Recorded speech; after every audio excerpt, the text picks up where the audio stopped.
ఇట్టనే వాళ్ళు ఉన్నారు, రకరకాల వాళ్ళు ఉన్నారు. అలానే ఈయన కూడా చిన్నపరెడ్డి గారు ఒక్క నిమిషం ఒక బయట వినండి ప్లీజ్.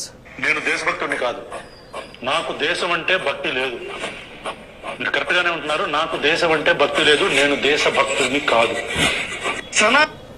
నేను దేశభక్తుని కాదు, నాకు దేశం అంటే భక్తి లేదు. ఇది పవన్ కళ్యాణ్ ఎప్పుడన్నా మాట్లాడారా? సో పవన్ కళ్యాణ్ మాట్లాడినటువంటి మాటలకి ఈయన మాట్లాడినటువంటి మాటలకి ఎవరు పట్టించుకోవాలా? ఎందుకంటే చాలామంది అరుస్తూ ఉంటారు, సోషల్ మీడియాలో కూడా చూస్తుంటాం.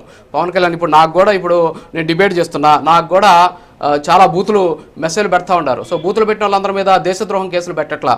నాకు దేశం అంటే భక్తి లేదు, నేను దేశాన్ని ప్రేమించడం చాలా స్పష్టంగా చెప్తున్నాడు ఆయన. మనం 1వ క్లాసులో గవర్నమెంట్ స్కూల్లో చదివినోడు 1వ క్లాసులో చదివితే ప్రతిజ్ఞానం ఒకటి ఉంటుంది, భారతదేశం నా మాతృభూమి, భారతీయులందరూ నా సహోదరులు అని చెప్పేసి చిన్నప్పటి నుంచే దేశం మీద ఒక ప్రేమని నూరిపోస్తారు.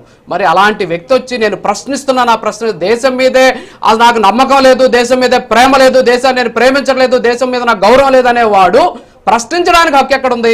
మరి ఇలాంటి వాడిని తీసుకొచ్చి మీరు, ఇలాంటి వ్యక్తిని తీసుకొచ్చేసి మీరు ఈరోజు పవన్ కళ్యాణ్ ఏదో అన్నాడు కాబట్టి పవన్ కళ్యాణ్ కక్షతో కేసులు పెట్టించారు.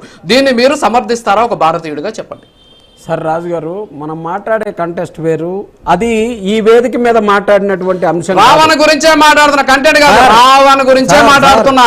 ఇప్పుడు కసబ్ వచ్చేసి కాదు సార్, ఇప్పుడు కసబ్ వచ్చేసి కసబ్ అక్కడ వచ్చేసి పార్లమెంట్ మీద దాడి చేశాడు కాబట్టి ఆ కేసు వేరు సార్, ఇక్కడ వచ్చి మాట్లాడింది వేరు సార్ అని చెప్పలేం. రావణ్ అనేటటువంటి వ్యక్తి యొక్క మనస్తత్వం గురించి మాత్రమే మన డిస్కషన్ జరుగుతోంది. అతను ఇలాంటి మాటల్ని మనం దేశద్రోహం కిందకి తీసుకోవచ్చా లేదా, దీన్ని మీరు సమర్థిస్తారా లేదా, అదొక్కటే చెప్పండి నాకు చాలు. సార్ రాజు గారు, మీరు నన్ను పాయింట్ టు పాయింట్ ఒప్పించాలనే ప్రయత్నం చేస్తే నేను చేయగలిగేదేం లేదు. తప్పుని తప్పుగా పవన్ కళ్యాణ్ గారు మాట్లాడింది తప్పే, రావణ్ మాట్లాడింది తప్పే. తప్పుని తప్పు అనటంలో ఎలాంటి ఇబ్బంది లేదు.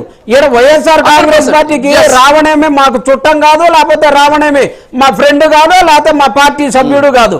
రావణ నేతను ఒక సామాన్యుడు. నిన్న విజయవాడకి సంబంధించినటువంటి లాకప్ డెత్ కేసుకి ఎలా అయితే జగన్మోహన్ రెడ్డి గారు స్పందించారో, అలాగే ఇలా రావణకు సంబంధించినటువంటి అంశం మీద కూడా వైఎస్ఆర్ కాంగ్రెస్ పార్టీ స్పందిస్తా ఉంది. అంతకు మించి వేరే పెద్ద దీని మీద చూడాల్సిన పని లేదు. ఇందాక కార్తీక్ గారు చెప్తా ఉన్నారు, పవన్ కళ్యాణ్ గారు వాళ్ళు